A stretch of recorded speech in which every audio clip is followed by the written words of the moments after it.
Today I want to talk to you about corsets. And of course, I told you already that you can wear your corset underneath your clothing, which is a perfect waist training.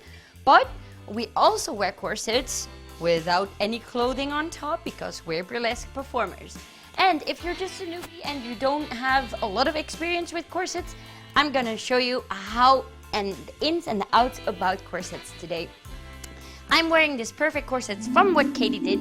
It gives me a really nice waistline. It's with a hard lining and it gives me the perfect shape. Personally, I like to wear waist corsets. Why? Because if you have a fully busted corset, I think it's not very comfortable on top, but that's everybody's own opinion. I just like it when it's on my waist. Plus, when you have a waist corset, you can also wear another thing on top, like a bra or a takeoff thingy, which is, you have more equipment to take off if you're doing a performance. If I teach classes, I always tend to wear just a basic corset with strong lining from what Katie did. There is a way you can have a perfect bow. This is not the perfect bow, but I wanted to show you because it's easier to do it when it's on the front. Of course you can wear it like this, but this is how I wear it when I just regularly wear it, not when I'm on stage, because then you can see it. So I'm gonna turn around and I'm gonna show you how to make the perfect bow. This is the one that always beep everything up, yeah? This is the one we all hate. So make sure if you are wearing a corset, never to do it too tight when you go on stage. When you go off stage and for waist training, put it as tight as it gets, darlings. Put it as tight as it gets. But when you go on stage, just make it a little bit looser. It's just a tip you can do.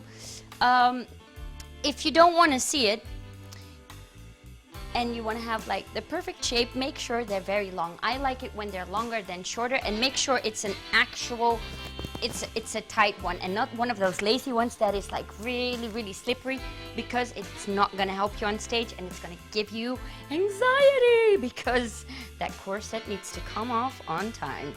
So let me show you. This is what I look like from the back, everyone.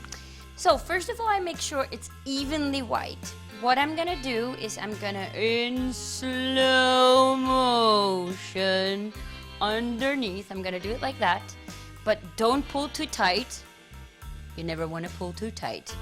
And then I'm gonna make the little bows and I'm gonna put it underneath and I'm gonna stretch it, but not too hard.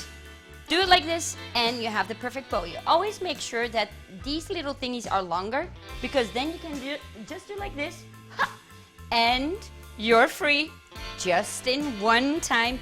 And then we're free to go, ladies and gents. And now we've got bigger problems. We've got bigger issues. What bigger issue, you ask me? Well, if you've never worn a corset, and if you did, you know exactly what screw up I'm talking about. This middle one always screws up your life, and you know this. But if you get past the knotting thing, if you get past the fact that you're free and you're ready to go, the only thing you have to do is make sure you've got some time to loosen everything up, and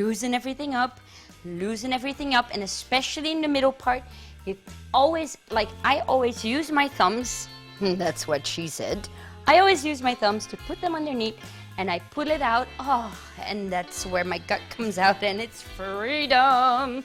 You have your under one, and look, the middle part is not even an issue, and you're like, whoop, here you go. And that's the way how you do your corset, yeah? So let's try it out, let's work it. You have to practice, but practice makes perfect, and I believe in you. You can do this, and those corset issues will be long gone.